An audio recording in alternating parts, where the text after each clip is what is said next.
Welcome, everyone, to the Witness Underground podcast. Today, we have Mathew Smiley, a lawyer from Arizona and a big supporter of the Witness Underground, the movie, and the podcast.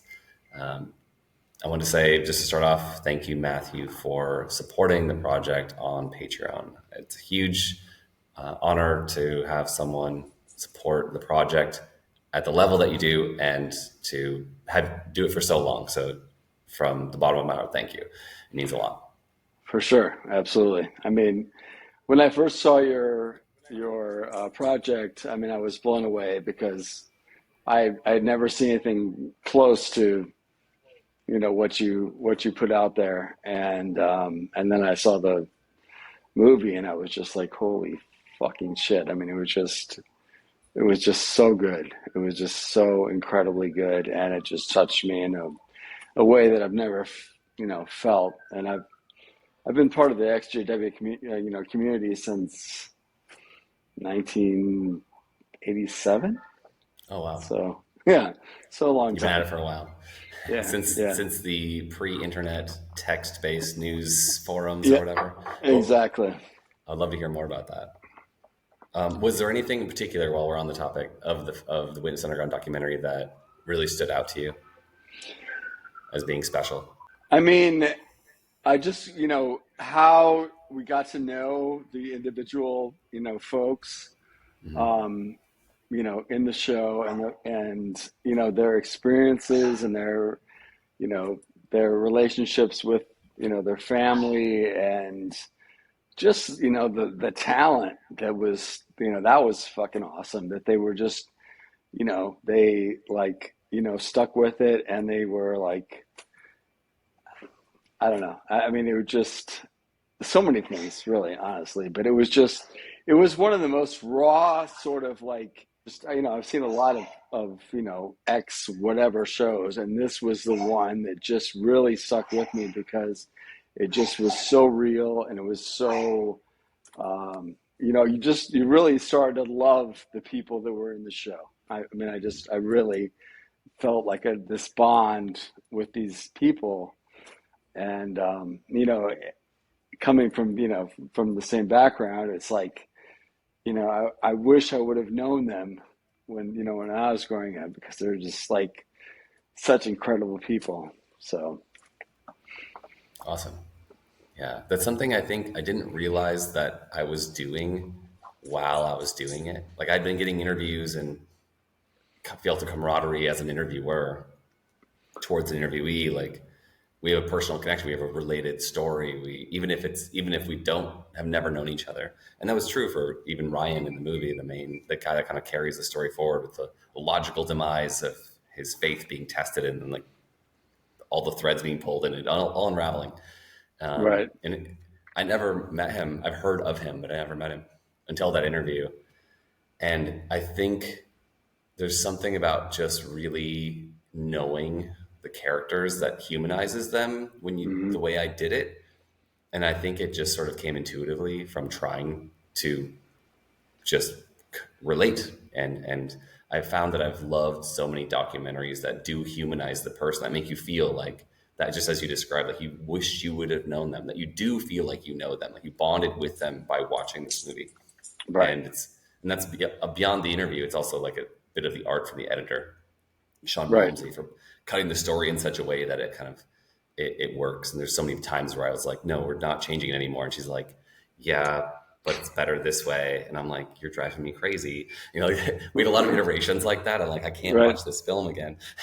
But in the end, like her art is also there in a really big way that I think helps the audience connect that way. Yeah, it's very And cool. I feel like that's like the beginning of the movie is like, who are they? Usually cult films are like, there's crazy people in a cult. I'll Right, never relate to them. right, They're basically not even human. They're something else. They're other. right. And I'm like, no, no, no. Regular people join cults and they don't Yep, know it. yep, You might actually be in a cult and not realize it, right? exactly. Yeah. Yeah. And that was a special thing that you accomplished, with your storytelling. And it was just like, you know, I just, you just start to get to know them, and then through the film, I mean, it's just like, it's just the progression was just so great, and there was like these aha moments, and there was this like, holy shit moments, and there were just, I don't know what else to say. It was just, it was the best, and I've seen a lot of, films or whatever on, Jehovah's Witnesses, starting with Dwayne Magnati's Witnesses of Jehovah back in like '88. This is by Mm-hmm. far the best, you know, one I've ever seen, and it's so incredible. And that's why when we talked, I'm like, this needs to be seen, at the Phoenix Film Festival and every other film festival, because it doesn't even, I mean, outside the cult aspect of it, it's just such a great film. Thank you.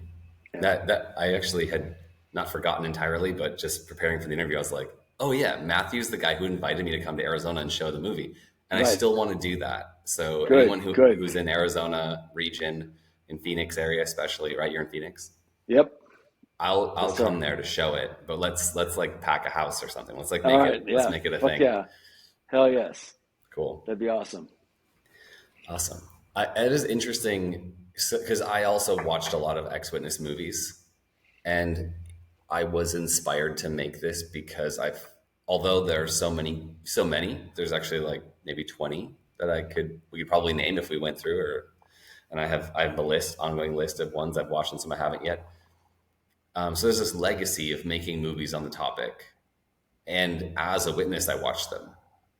And then as an ex-witness, I didn't care because I already deconverted. But then later I was like, seeing the new ones come out, and it's really like, okay, well, I still don't feel like they're telling my story. I don't feel proud. First of all, I don't feel proud. I feel pity for the people in the movie, and I feel pity for myself. And I don't want to ever feel that for myself Right. when I watch a movie. Right. And I wanted to make something that's like, okay, yeah, this is insane. And people need to understand how dangerous this group is, this cult is. And I feel like the people inside are victims, and they're trapped, and they're being coerced to do things, the shunning especially. And that's the one thing that affected me. There's child sex abuse, there's the blood transfusion issue, there's all these other issues that are big and Right. important and should be Right. illegal. But this one's like human rights and universal. Every ex-witness has experienced some level of shunning or like complete disconnection from their family, which is Right. complete, like, it should be illegal. No, It's no a doubt. act of No hate. doubt. Yeah, absolutely. We can talk about that since you're a lawyer. Maybe you have some insight on how human rights works. But yeah, it made me want to like make a movie that shows people something that I could say, you want to know my story? Watch this, and then we can talk. Because no Right. amount of hours of trying to tell someone how my story it was or what this background has ever made any difference. And also, I never wanted to really show them like, oh, watch this movie because that was my experience, or this is my childhood. Check it out. It was kind of awesome. I didn't. There's nothing like that. So I was like, well, I want to make a film that kind of does all the things. It's like my childhood had some really amazing things in it, and including the Right. music and including the vibrant community. Right. And there are some things I miss, but also it goes dark, and so I want people to know the darkness. Anyway, I'm really glad it resonated because I try to do a lot of things, and it's hard to do a lot of things in a movie. Right. But Yeah, as a for lawyer, sure. what kind of law do you work on? Criminal. Criminal law. Okay. Yeah. Yeah. Right up the alley. Okay. Yeah. Great. Yeah. How do you, Yeah. what do you think of shunning from a legal perspective? I mean, I think well, from a legal perspective, I think it's legit because, if you don't want to be in the organization, you don't have to. I mean, it's, I believe in, I'm more or less a libertarian in the sense that, Mm, I mean, if you want to participate in something, then you can, but, mm, if there's rules, you either go by the rules or you leave. So I don't think I don't think there's a whole lot you can do about it. I just, morally, it's the most, insane, horrible possible thing that you could ever do to a person. And it makes me sick. And I know that, some countries are, saying, no, you can't shun, and that's great. I'm all for it. I Mhm. mean, I think in America, I don't think that's going to happen. But you know, It's definitely interesting what's happening in Europe. it There's is, they're defunding the Jehovah's Witnesses. They're in which is great. Belgium. Yes, Yeah, at least yes, that. Like, yeah. take away At their tax least that. exempt status Exactly, for being a exactly. charity. They're Yes, offering nothing of good to anyone, right? right, right. Yeah, I'm 100% behind that. Fucking defund them. Take away their tax exempt status. They can still exist. They can do whatever the yeah, fuck they want. But yeah, absolutely. I mean, there's no reason why a church who, is supposed to live by these values and does not, should enjoy a tax exempt status with what they do. So, hmm, they can do whatever they want. Again, they're a club. They reserve the right to refuse service to anybody. But, yeah, you don't get a free, tax exempt status for doing that. So, right. you want to be racist, you want to be sexist, you want to be whatever the fuck you call them. Um, Great, you there's got to groups for pay. you. Yeah, Yeah, yeah, you can go do that, but you don't. Yeah, you have to pay your taxes. right. I think that's fair. I think that's a healthy perspective. Ryan from the movie has said in another interview, Ryan Sutter, that it's basically like a book club, or like it's a newsletter that you signed up for, and they're like, I don't want to be a part of the newsletter anymore. Please unsubscribe me. Like, if you don't want to talk to me anymore, awesome, because we're on the same page. keep Right, your books, keep right, your newsletter. I don't want it in my inbox anymore. right, right. But release my parents from slavery, please. I would Yes, appreciate the exactly. release. Right, right. Yeah. And that's the thing. And if anybody has ever tried to unsubscribe from anything, it's so fucking hard to get people to, to get organizations to stop spamming you. And Hmm. that's kind of what the Jehovah's Witnesses are. They're like just a spamming organization that just refuses to say no. And Yeah. yeah, Did you just, this is a topic I brought up a bunch of times, and I read something doing research on it. I think it was a year ago or 2 years ago. I can't remember the guy's name, but it's a group of Belgian ex witnesses took the Jehovah's Witnesses to criminal court, and the Jehovah's Witnesses lost in criminal court. So, in the determination was that they are a hate group and they're guilty of hate crimes in Belgium. good. And it was a group of like 12 ex-witnesses who were like, shunning is evil and a violation of human rights. And then the Jehovah's Witnesses lost to that. Then like a year later, 8 months later, I read like Religion News came out, like the news agency Religion News, I think it was called, or Cult News or something, Cult News something, came out with well, the Jehovah's Witnesses appealed that trial. Of course, they always appeal every time they're guilty of anything. And Right. then they see if they can get away with reducing the fine or whatever, or the sentence. And they cleared it somehow. And then so Religion News or Cult News or whatever it was saying, if you're going to report about a court trial, you also have to report later when it gets appealed, and then the court trial or the case disappears. You can't just like, Jehovah's Witnesses are a hate group now, awesome, like raise it to the European court. It's like, no, that whole thing is dissolved. Right. Do you have any comments, or did you follow that one at all?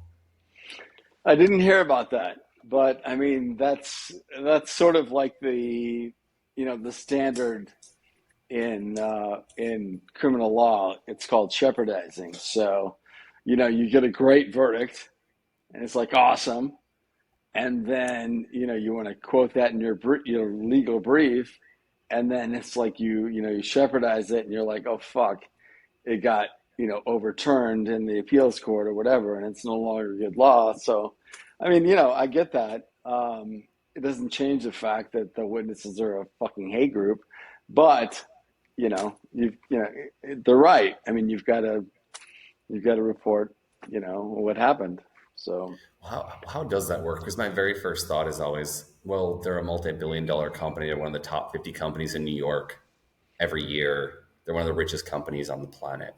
right. How, like, do they just pay off judges? Is there corruption on like every level of the court system, or do you feel like it's relatively fair, or how does that whole thing work? I'm totally ignorant of the U.S. court system. I mean, I feel like, no, I don't know if they pay anybody off. I feel like that, and I don't know this for sure, but I know that they hire the best possible people. There's no way in hell you can convince me that their legal, bureau is made up of entirely Jehovah's Witnesses. That's absolutely ridiculous. I The mean, least educated people, yeah, populace of right, any religion right, ever. right. Yeah, yeah. They must I hire mean, someone. No, they just hired that Italian guy. I can't remember his name. right, The guy that defended Catholics when Catholics were being exposed for child sex abuse. The Jehovah's Witnesses right. are like, well, we're also being exposed for child sex abuse. We need that guy Yeah, so because let's get that guy. Yeah, yeah, for sure. Of course, they've got billions of fucking dollars. They're not gonna hire, use their free labor.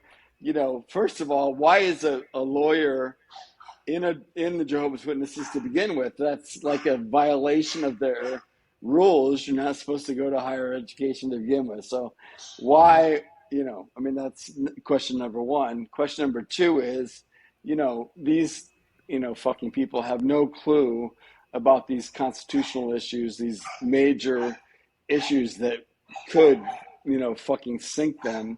So of course they're going to hire the best possible people. They've got the money. Of course they do. That said, I still think they're on the losing side of most of their issues. So,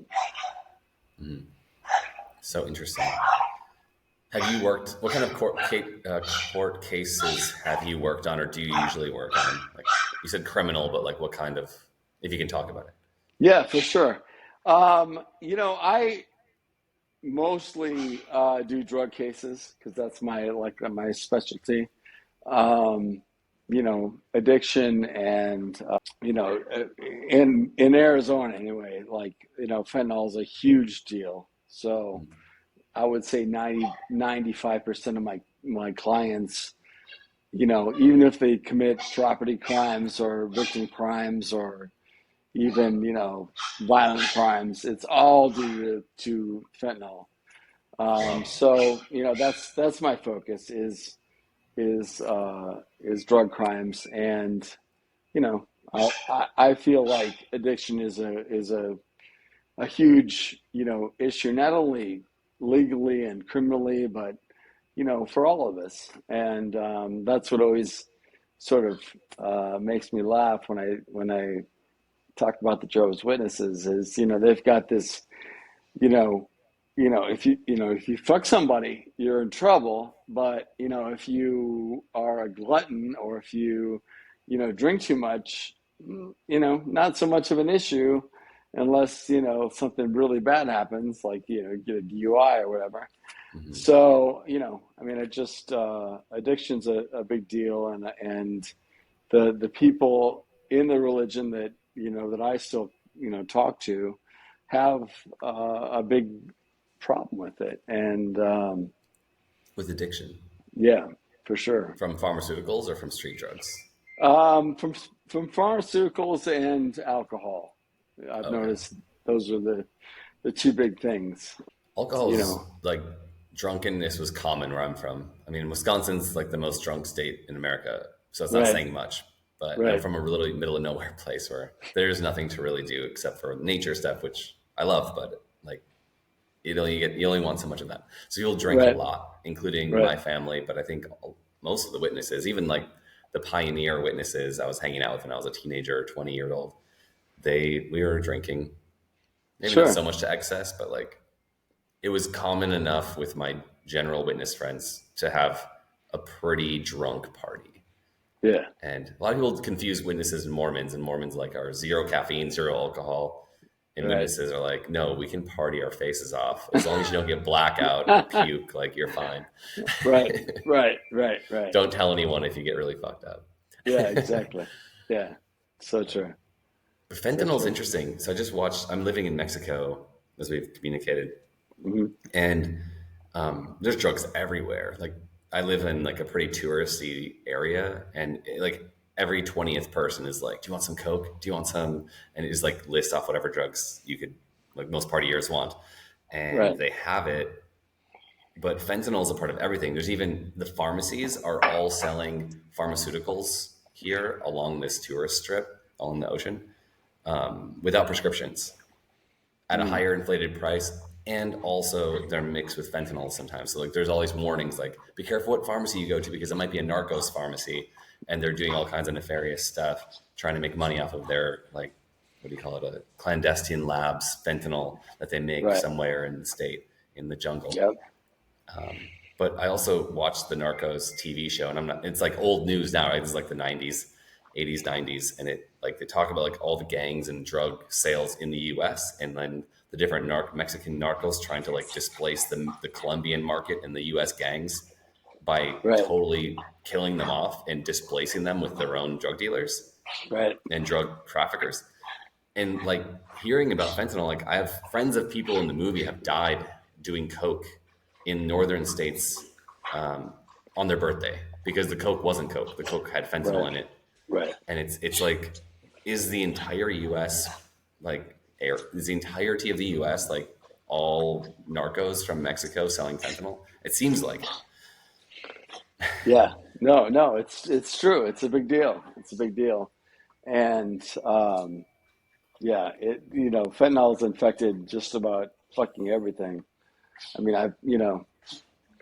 she knew and me, I know, attorneys that have gotten addicted to the fentanyl. I mean, it's everywhere. It's When you say between you and me and also everyone that watches YouTube, right? If you I need to know. delete something, let me know. I'm not gonna name names, but I Okay. mean, yeah, yeah, it's a big deal. Fentanyl's a big fucking deal, Yeah. and yeah, stay away from it. It's not good. Yeah. I'm scared of it. I'm not Yeah, touching anything that's made of good. white powder. Yeah, good. Wow. Okay. So you mentioned a movie.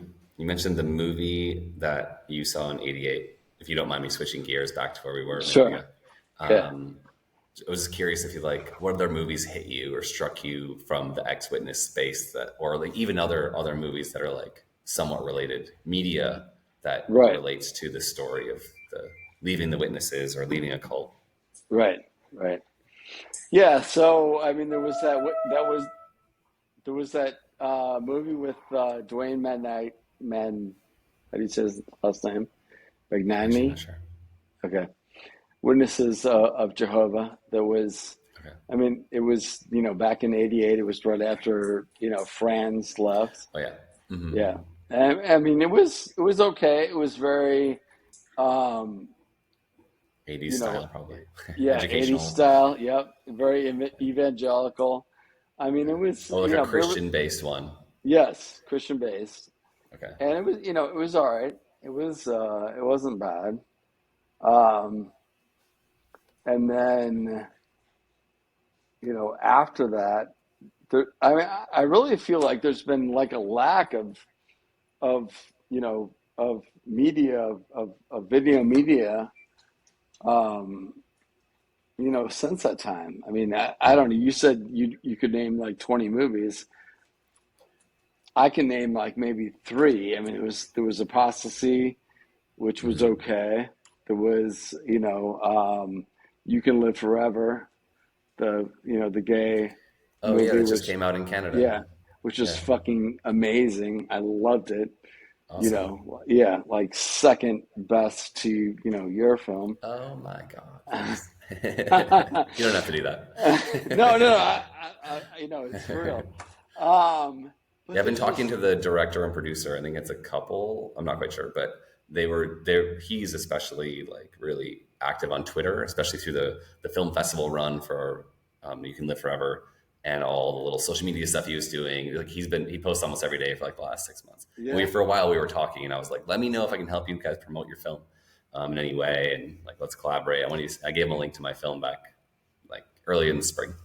But it's That's so I've cool. kind of lost touch. But yeah, Uh, I'm but excited to see that one. I actually haven't seen it yet. I need to go watch it. oh my God, it's so good. And my daughter's Cool. gay, and Okay. she watched it and she was just blown away. I mean, it's so fucking like on point. Like, I mean, you said you haven't watched it yet? I I haven't mean, seen it yet. Yeah. yeah. I mean, you will not, there's not a moment in that movie where you will say, like, no, this doesn't, like gel with me. This doesn't feel right. I mean, they just nail every single moment, it's, I don't know, it's Great. incredible. It's, I'm it's so excited to good. see it. Yeah, yeah, Yeah, I so mean, good. everything that they were putting out looked amazing. So Yeah, I was very yeah, excited. I just totally lost yeah. track. No, I get it. I get it. But other than that, I mean, I just can't think of. I mean, I had the African American friend um, who did what's the name of the movie? Truth be Um, told. yes. Yeah. So we had his film premiere here in Phoenix. We had Oh, a did pretty you? good, That's yeah, awesome. yeah, Very yeah. We had cool. a pretty good, showing, and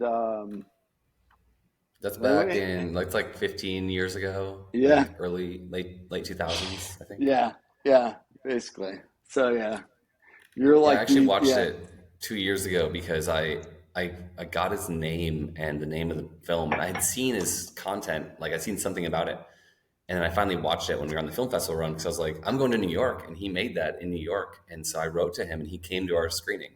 Oh, you did? I can't remember his name at the moment, but it's yeah, and so did the That's crew who fucking helped cool. like promote it. They drove up from DC and down from New Haven, Connecticut to New York City to like Times Square to Hell's Kitchen to where we were screening. And yeah, it was awesome. So a bunch of us were hanging out. It was like all these old school activists, and I felt like a little bit of FOMO. Like I was having the time of my life, but also felt FOMO that because they were like, "We're doing it again," and I was like, "Again? Where was I during the first run? You guys are awesome. How did I miss out?" And you're involved in that too.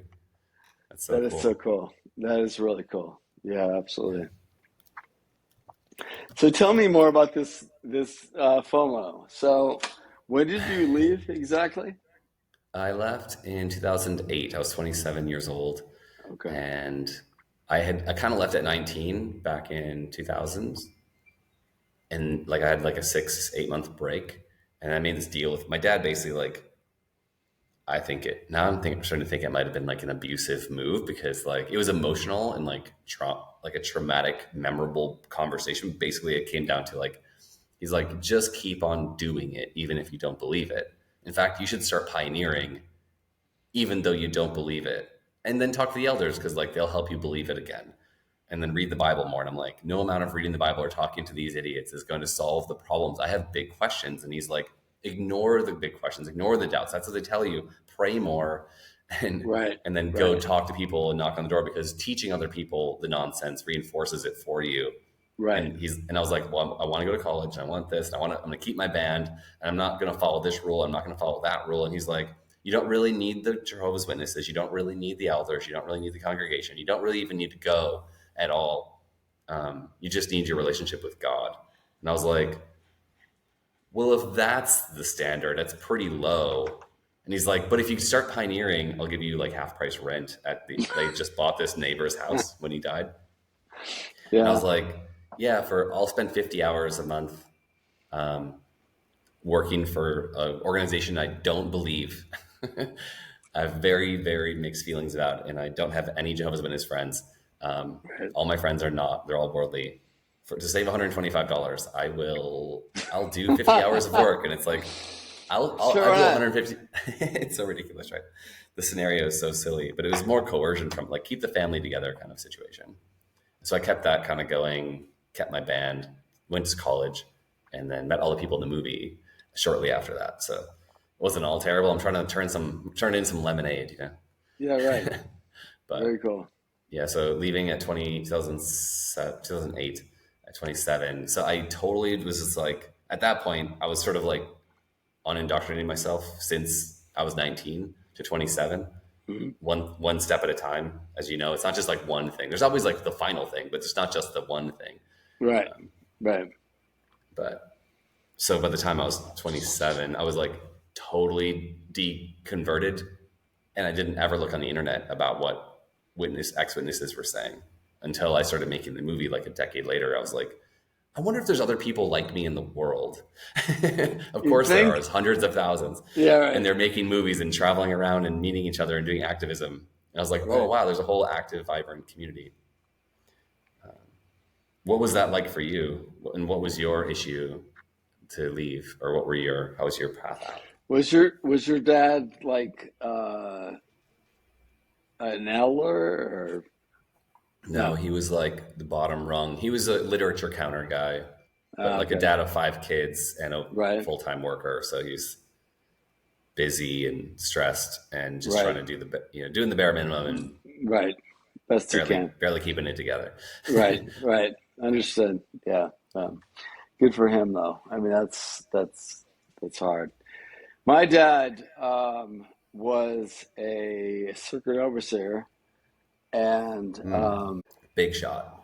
yeah, big shot guy. Right. So I never got in trouble. So when I got, when they found out I was smoking, and when they found out I was feeling up girls or whatever, I didn't get in trouble. But I mean, the thing was with me, and I think I told you this before. What didn't make sense to me was like the whole um, not being able to like use your gifts, right? So Mm-hmm. when I was in elementary school, and I went to a very small school. My science teacher said, "Look, you're going to run track in seventh grade. I mean, you are. That's what you're going to do." And I'm like, Because you're good at it. "Yeah, because you're He good." saw your natural talent. Right. And I'm like, I don't know if that's going to happen because, we're not really allowed to do that. And my grandfather advocated for me, and my dad said, "No, fuck no. You're not going to do that." Um, It's such a nice thing to like look back on because I had moments like that as well in high school where someone's like, "Hey, you're really good at this. Like, you want to stay yeah. after hours and work on that pottery, or Yeah. Right. like we Right. have this special thing. You want to do it? Like, you're obviously like into this, and like the school has funding. Like, go Mhm. for it." And then to be able to then have to turn around and be like, "Well, there's this religion part of my life that says no." So I Right. have to like run it by like a whole group of people, and they always turn you down for this kind of thing. Right. Yeah. Exactly. So that was like a huge bummer. And then there was this guy from our congregation. His name is Barry, and he was like the golden boy. And he went to Bethel, and he would come back from Bethel, and my parents would have him for dinner, every year when he came back. And one year he came back, and he's like, some shit's going down, like Ray Franz has, left the governing body, and at Dunlap,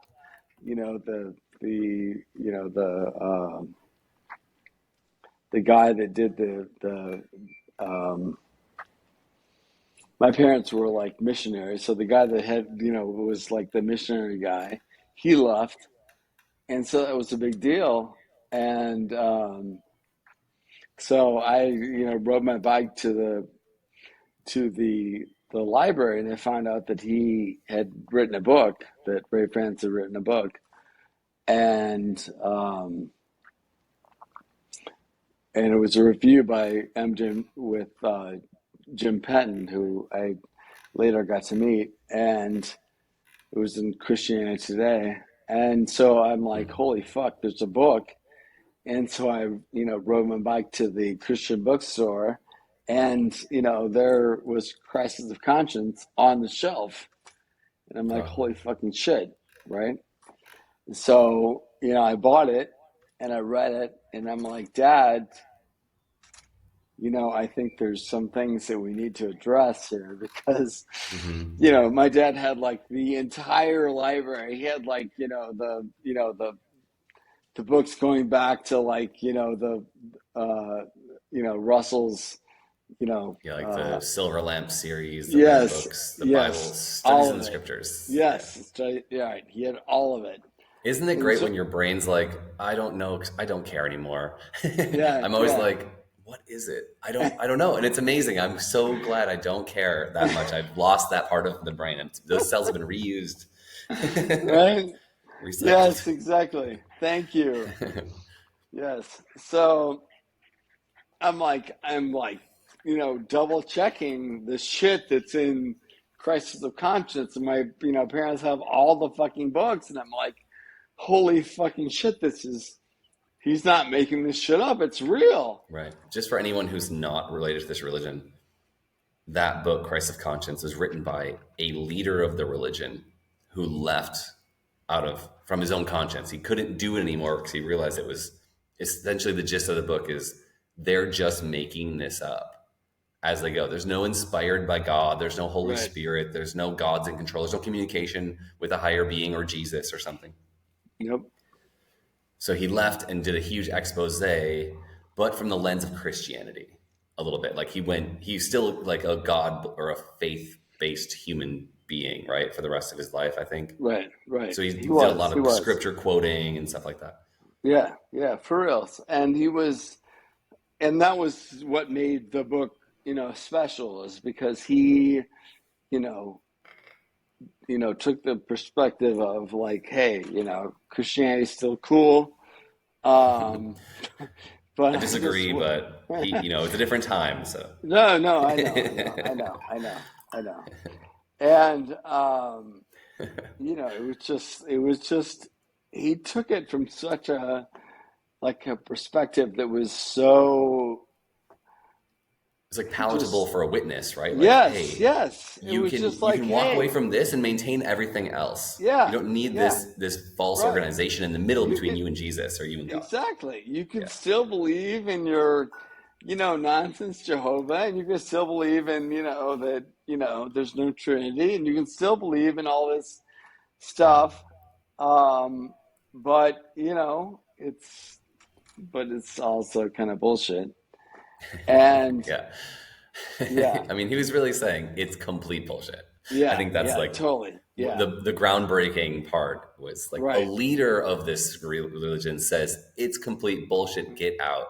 And a lot of right. people did, right? Like that book is still having like effects and reverberations in Yeah, that yeah, for society. sure. I mean, it's like it's really the top, the like, no one has ever supplanted that book. And the thing for me was, when I rode my bike to the Christian bookstore and I bought it, and then I came back home and I said, Dad, can we talk about this?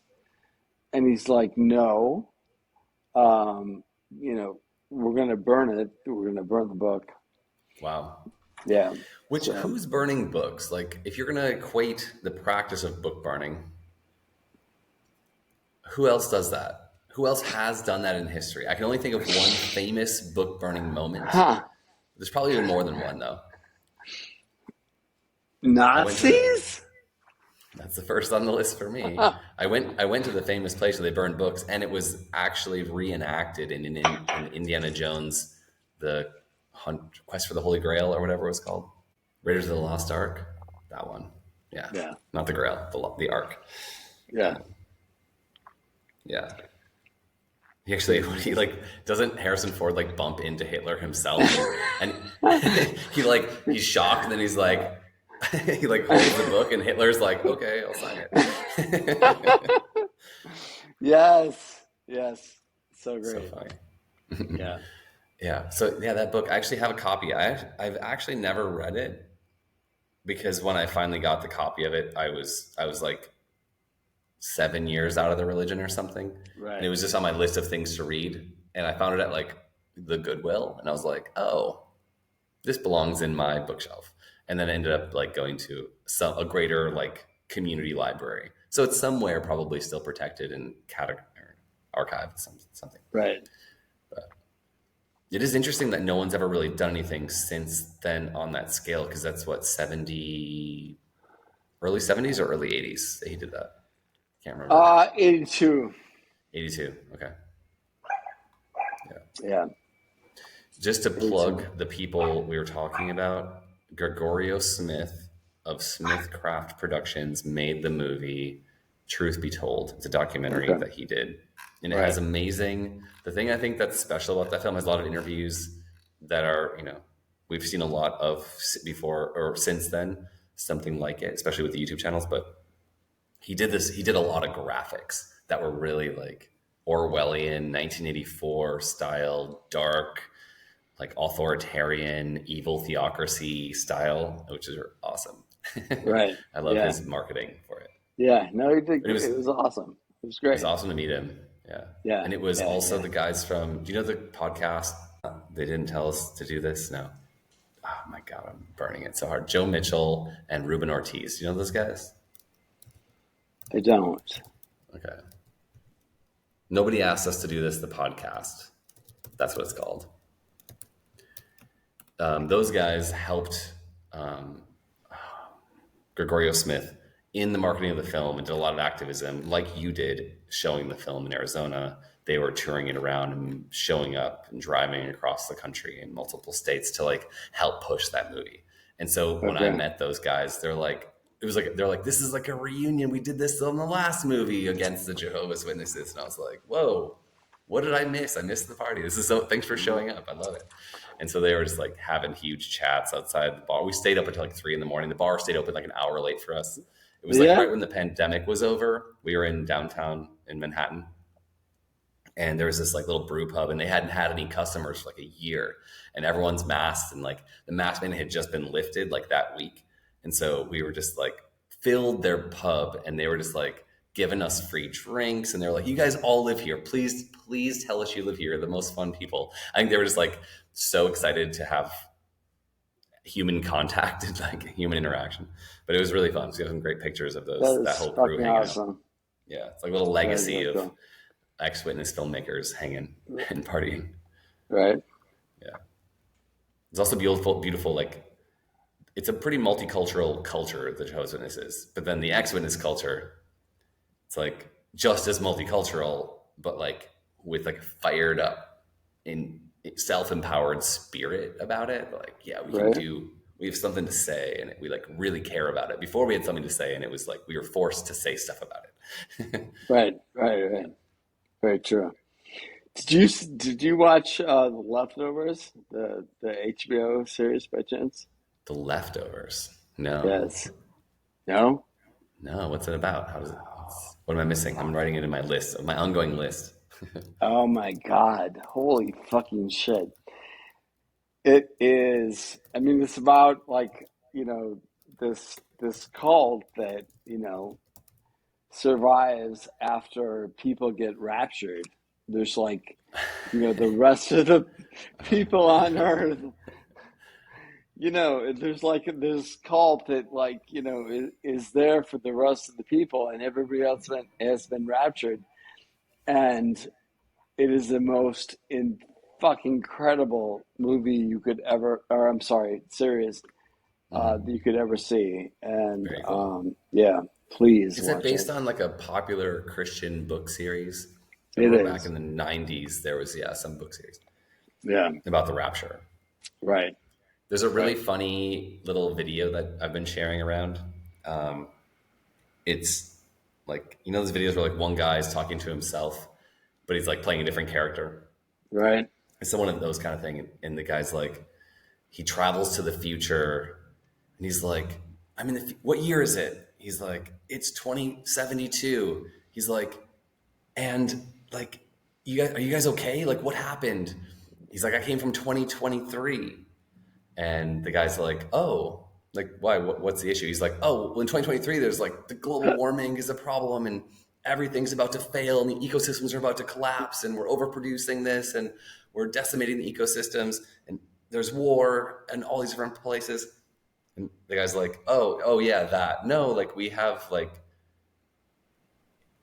we've like complete homeostasis of the ecosystems. There's no more war. We've gotten rid of all fossil fuel use.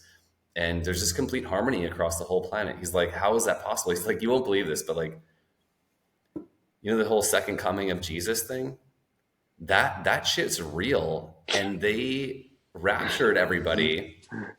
And as soon as all the Christians got out of the way, we were able to make so much progress in society. We just need to get all the Christians out of the way.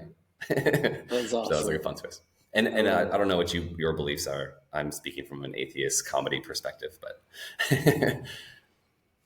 are you willing to share where you're at with post Yeah, cult absolutely, belief absolutely. systems? Yeah, definitely. So I'm Catholic, and Okay. no, I'm 100% believer. But Mm. what disappoints me is the JW community in general is very atheistic and very like, this is all fucking bullshit. And I get it, I mean, like, there's plenty of stuff to criticize with the Bible, with the churches, Hmm. whatever. But there's also a lot of, good stuff um, that, is not typically talked about. So, Yeah. yeah. So I'd love to basically, hear more of that. yeah. So I do a YouTube thing where I, do like the scriptures, and I talk I do like a commentary.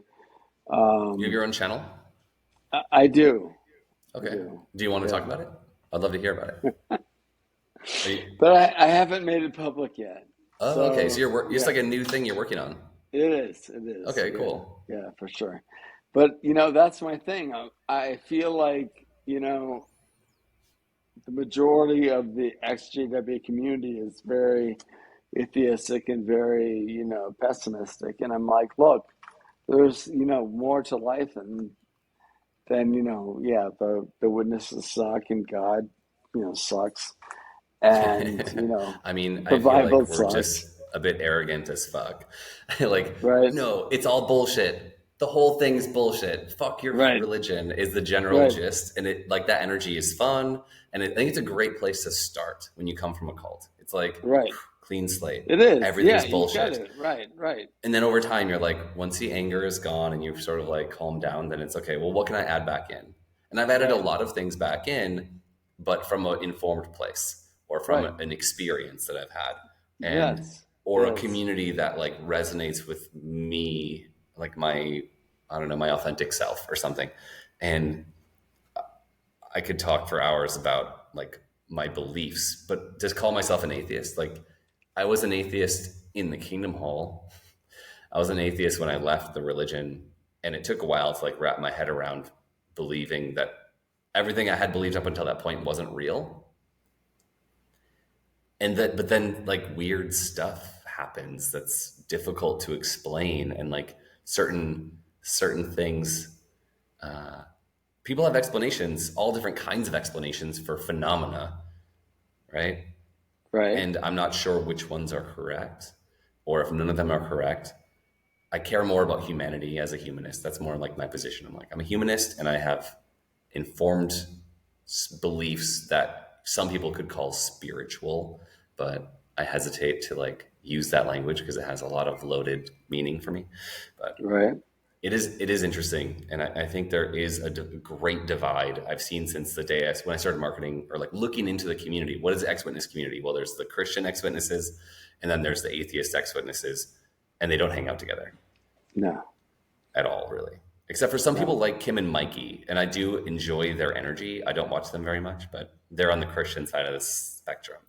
They don't actually talk about their beliefs all that much. It doesn't seem like, but Yeah. it is interesting because there's like it's yeah. Yeah, I would love to know more. What is your perspective on all of that? How did you get where you're at?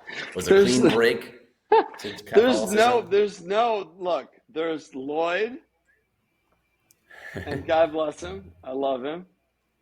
He's great. But look, there's Lloyd, and there's the super Christian, like he's gonna accept Jesus as God and whatever. And there's no like in between. There's no person that is willing to like look at the Bible text and say, okay, there's some fucked up shit here, but like, how do we, you know, make sense of this? How do we, is there enough to maintain an identity as a Christian or as a Jewish person or whatever? You know, is there enough there? And of course, there's like way more than enough.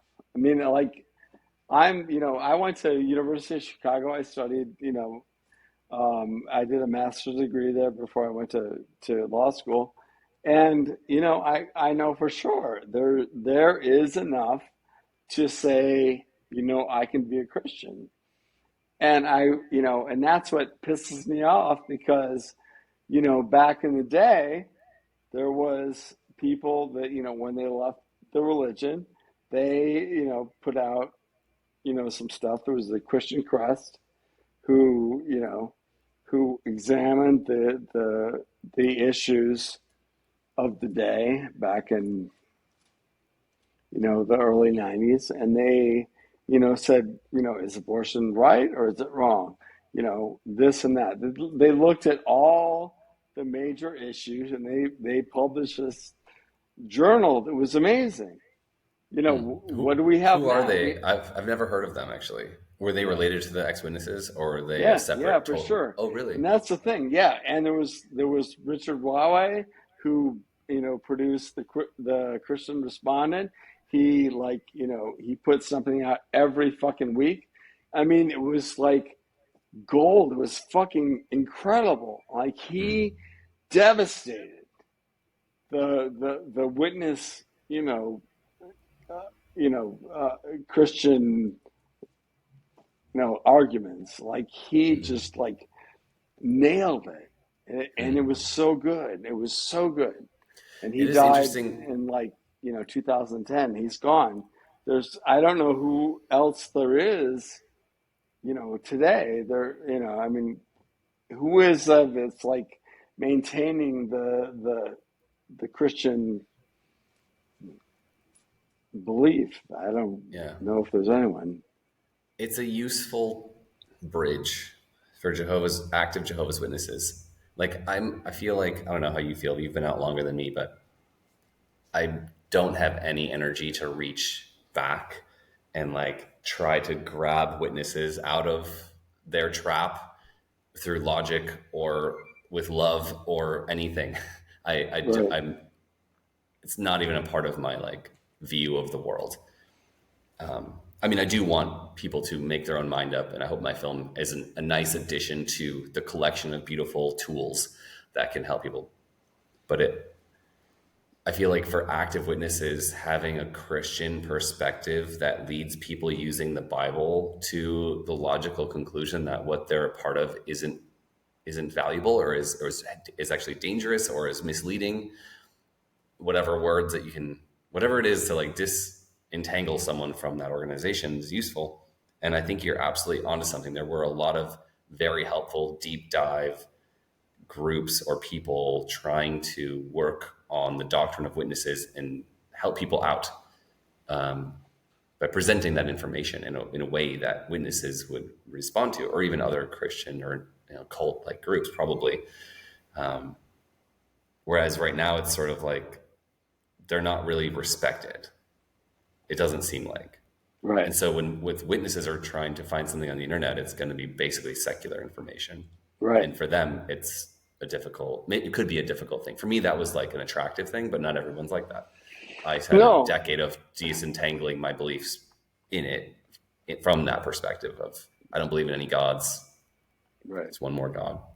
Right. But Which for you, that's good. But there's a lot of people that need to deconstruct what they've been taught and then reconstruct something, right? yeah, to feel And comfortable to make those big moves, right? right. Using the And same there's tools and skills. yes, exactly. And there's just no place for them to go. I mean, there was like this amazing for gay people. There was this amazing, a newsletter that got published like every month back in the late 80s, early 90s. Mm. You know, and it was like, I mean, you would just be blown away the stories of these people. You just don't have that today. Yeah. You just don't see it. And you know, that's one of the things I'm really blessed with is I have this, you know, library of shit that nobody gives a fuck about, but I do. Are you gonna try to package that in a new way or something? Well, you know, here's the thing. All these people are old and they're dying, right? Hmm. You know, Richard Raway is dead. A lot of the people that wrote this stuff are dead. Um, but it was just like the 80s and the 90s were such a rich, you know, time for people to like produce all this stuff. And it's like, you know, it's just like it doesn't exist, you know? I mean, like Hmm. your movie is like the first thing that like touched me for like 20 years. I'm like, Wow, you that's know, I amazing. mean, Yeah. yeah, I feel like I there's a mean, lot of heart, and it's not my work. It's like the interviewees, right? Like it's what they had to say. Like from a place of love, they just want to talk to their dad, right? Like right. Yes, that's yes. it. Yeah, Like what are we exactly. doing? We're all still Yeah, alive, and we're choosing this. This is the life we want for ourselves. right, Like it right, sucks. right. Yeah. Yeah, yeah.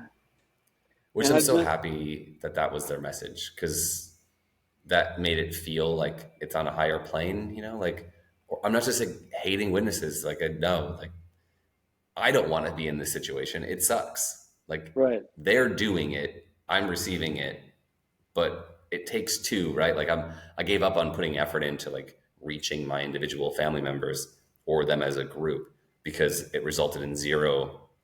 How many times are you going to do that with zero results before you stop doing it? right.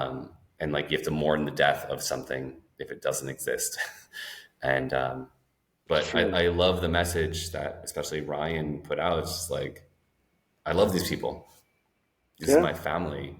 yeah, Yeah. yeah, for But yeah, I sure. appreciate it's really interesting to hear you say that from that perspective. And I feel like you're totally onto something I haven't really given much thought to with your channel idea and like even just presenting these people's ideas because I've heard whispers of these books and these people you're talking about, maybe different ones, maybe the same ones I actually don't remember because I'm not really tied into that. But I have wondered in the past, like what is lost and yeah, is there something of value there? Probably. Like people spent this is their life's work, right? Like my Right, life's work up till right now is this movie, and it right, feels really like powerful for me. And people react like you are, and it's like, okay, I'm onto something, or we as a group we're onto something important, and people are really resonating with it. I'm so happy to finally like be able to put it out in the world. But other people did that too in their own way with books and with music, right, and it would be really interesting to have you present on your channel or possibly again on this one some of those ideas because I think people have no idea that it exists. And we're in the age of like YouTube shorts, Instagram reels. Like who's reading books about deep, esoteric, biblical, philosophical angles, right, were the right, debates of 50 years ago that are no right, longer the debate of the time, right? right, right, right. Exactly.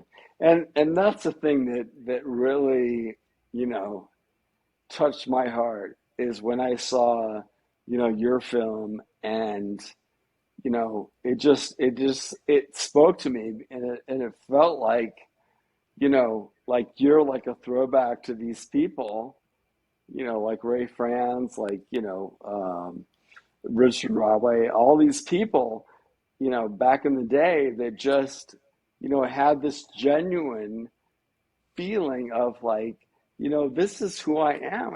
And I want to tell you about it. And I want to tell you how it hurt me. And I want to tell you that this is important to me. And you just like nailed it with your film. And I hadn't felt that before. And it's been a long time for me because, you know, like I left when I was like 15 years old, and and you know, that was back in 1985. So it was just like seeing your film just just re played all the emotions that I had felt back in the day, and how I had to explain myself to to my parents, to to the circuit overseer, all these people. This was the most real, um, just like I'll just say, it was such a real portrait of what it's like to be in the religion, and it was incredible. It's such a gift to, like, I have my own experience with the religion, and I was in a band like them, and we do have videos of our band playing with witnesses in an audience similar to what we showed in the film. But to have the film archive and like the people with like shoulder cams and little handy cams videos, and have all these albums of music to work with from like 50 different groups, little fledgling groups that kind of went and did something and then it faded away, like people get married or have kids or move away and bands Right. fail. But to have it have been recorded, when I approached everyone that's in the movie, like some of the people I didn't know existed. So like, oh, you got to get the camera guy who made that weird music video about cannibalism that we did. And I was like, and the cannibal music video camera guy also wrote a book, and he runs a group for ex witnesses. And I was like, oh wow, there's a lot here. And him and his wife made like 30 videos, and like this group has this video on VHS in a closet, and they're going to digitize it for you. And like, I'm going to put all this stuff on like archive.org or whatever. And it was like, oh wow, there's this like huge like terabyte of content that I can work with. It was amazing. Yeah. And I feel like then it bridges the gap from like last century, which is what we're kind of talking about, like the style and vibe of like our youthful era, Right. with all the low quality everything that we had access to at the time, the best technology available to the average adult, and and then this century with like 4K interviews, and it's Right. like this big of a video on the screen to like but it was just so interesting to work with that level. And some of the music got so good, like you said, like I was also blown away. Like I fell in love with Day Trip, and there's a couple other bands I love that I wasn't able to include because some of those people are still witnesses. We don't have rights to their music, but like even still, like cutting out some of the best art from their collective, there was so much good art. It was just like, this is like a candy store for a film making entrepreneur, if I can use Right. that term. Yeah, for sure. Right.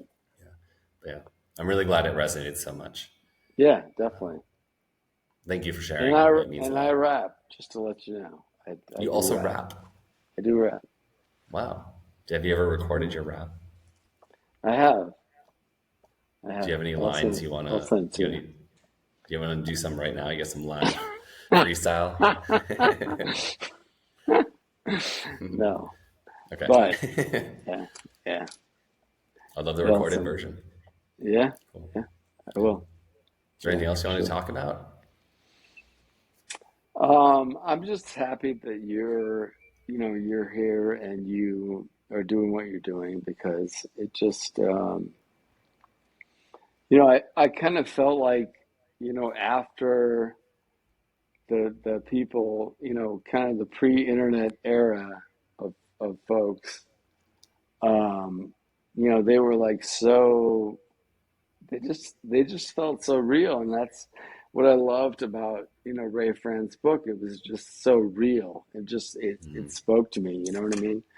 And then there was just like this period of time where there wasn't, it was just like and this is my bias, but it's just like a whole lot of atheist bullshit, which is fine. I don't give a shit if you're an atheist, but it just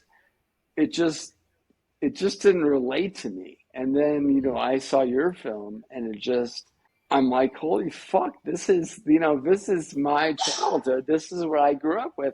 These are the people that I love. And it was just incredible to me that you were able to capture the whole, you know, the whole experience of growing up and having that, like, you know, you know, we want you to, you know, excel, but at the same time, we don't.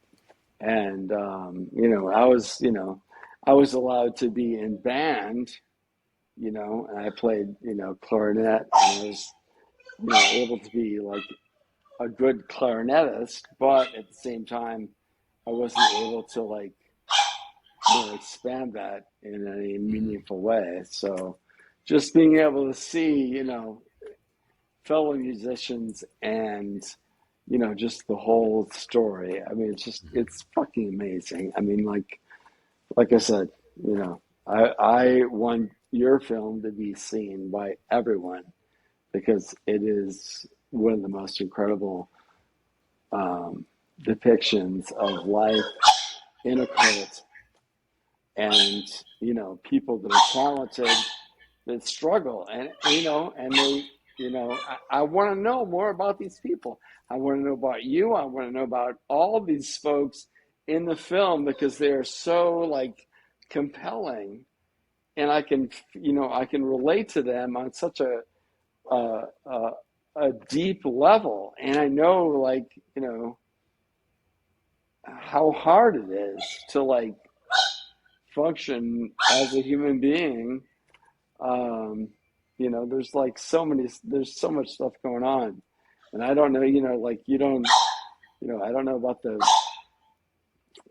there's a lot of stuff, and I just want to know more about these people, and I want to meet them, and I want to see more about them, and I want to see the sequel, and I just want to know more about these incredible people, and I just am so happy that you did this for me and so many other people. So I want to thank you for that.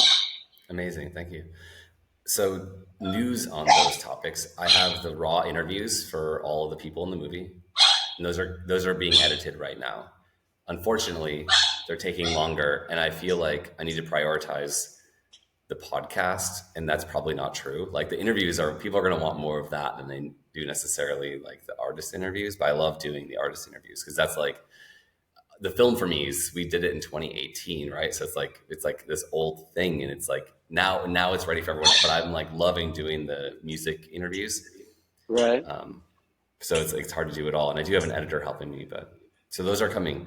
One's being edited right now, Okay, good. and also another activist from 2018? Are you serious? It was that long yeah ago? Holy yeah. fucking shit.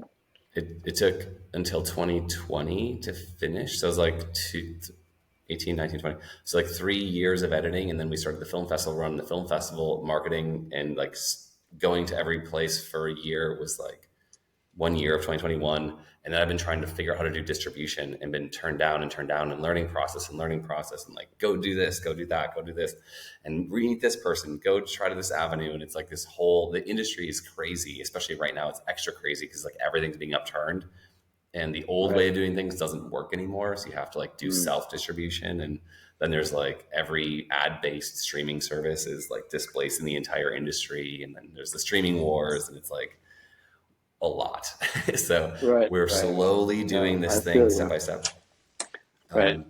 And I have an amazing interview. I'm excited. Well, you've had access to it. If you haven't seen it yet, it's the Alan Feuerbacher interview. Oh, and yes. It's only on Patreon. He is in the vein of the world you're talking about. He was one of the early 80s or mid 80s activists. Yes. Have you heard of him? Yes, of course. Okay. Yes, absolutely. I wrote papers on him. I went to amazing. Yeah, for sure. I went to University of Chicago, and I did a master's degree on the witnesses. So yeah, fuck yeah. He was amazing. What is a master's degree on witnesses? What does that mean? It just means I spent most of my time, talking about the witnesses. I mean, my focus was on New Testament. Was it a seminary school? Yeah. Oh wow! So you said the University of Chicago, but do they have a seminary department? Well, I could have went the seminary route, but I just, I just got the master's degree from University of Chicago before I went to law school. Okay. But yeah, for sure. He was like number one. Harry and Heather and Gary Botting was, number two. Timothy White with his, A People for His Name. I mean, like so many Wow. great books. Yes, So so you many. know about Alan Yeah, for already. Okay. sure. That's so Yeah, interesting. he's fucking awesome. So he approached me just out of the blue when we did the crowdfund before we made Witness Underground, when we were raising the money for it. And he just wrote me an email cold, and he's like, "Can I come hang out with you?" And I had like the interview studio all set up with the lights and the cameras and the microphones. And he didn't even know. It was so interesting, such a funny little moment, because he actually left him out in the cold on accident because we had like a time set, but he like couldn't find my address, and then they were like, I missed his call or something. He was like wandering in the neighborhood for a while, and then he got to my house. He's like, I was about to leave. I can't believe what's happening. It was winter, it's like this poor guy. And he Right, came to my apartment, and he's like, "Are we getting coffee? What's happening?" And I was like, "Oh, I'll make you coffee. But before we talk, I want you to sign this paper." And it was like just a release consent, like like the most basic consent form. And he's like, right, "What are we doing?" And I was like, "Oh, I have like a whole camera and studio in this like apartment I was renting for half a year, all set up." And we sit down, and he's like, "I had no idea we were going to be doing this." And we did this for like 5 hours or 4 hours. The first interview, I interviewed him again um, with his wife, but at their house. But this interview was so interesting. He's like, "Well, you have questions for me?" And I was like, "Usually, like, we don't really know each other. Why don't you start at the beginning?" He's like, "The beginning. It was 1851." And I was like, 1851? It took like an hour to get to the last century. right. I was just like, oh my God, I'm like in for a long ride. And the guy was fascinating. There's this, like, if you watch it, it's the full cut right now is 3 hours. I'm going to cut it Okay, down to little pieces, but he has this like right. amazing piece about mastodons and how the Jehovah's Yeah, Witnesses use this like false narrative about how mastodons were flash frozen during they were frozen and they're like in the Antarctic and you can still eat them. And the Jehovah's Witnesses use this like weird, like not true history right. um, to describe the flood for their time frame of when the flood Hmm. was. Right. And so he like quit the witness, well, he took a break from the witnesses and went to MIT. This is part of his story, which is like, you should watch the whole interview, of course, everyone should.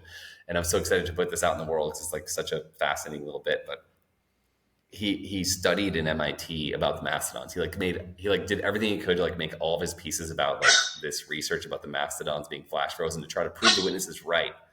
And in the end, he read every paper ever published about flash frozen mastodons and everything that ever happened, and how the witnesses misquoted it, and it was a complete lie, and they used it to prop up an idea that wasn't true about the flood and the time frame of the flood. Excuse me. Right. Anyway, fascinating guy. And then I got to go to his house, and he invited us. Well, we asked him to do another interview, so I went there, and he has this nice house in like the foothills of the Rockies in Loveland, and In this Colorado. library in Colorado. Yeah, there's Okay. this library that is like probably the world's largest collection outside of the Jehovah's Witness own collection of literature on the Jehovah's Witnesses. Really? And the most amazing thing is he has a shelf about as big as the one behind you, like ceiling to floor, of the books that were the source material for almost every new light, as Jehovah's Witnesses call their Right. like new ideas, but are really like disproving their old lies. Um, they call it new light, and it's like they're borrowing ideas from these books. He was like, "What is this new idea that Jehovah's Witnesses presented?" And he went and found the book of the original author for that idea because they were just plagiarizing. And he found the plagiarizing like paragraph, and he's like a savant. He would like figure out based on like the writing style of each person in the writing department and like who was behind including the plagiarism and like the twisting of it in the style and like what scriptures they were using, all this like nuanced detail to figure out because everything's ghost written in the entire for Right. 150 Right. years, right? Right. Right. No Right. one's attributed, Right. and you can't quote them and you can't out them and you can't like hit them with like, oh well, he wrote that stuff, so everything he ever wrote was wrong, which is kind of what they're doing with Tony Morris right now, right? Like one of the Right. leaders kind of got ousted recently And it's like, well, anything that shows his face, anything he's ever said, any talk he's ever given, everything he's ever printed, Right. it's being It's erased. erased. Right.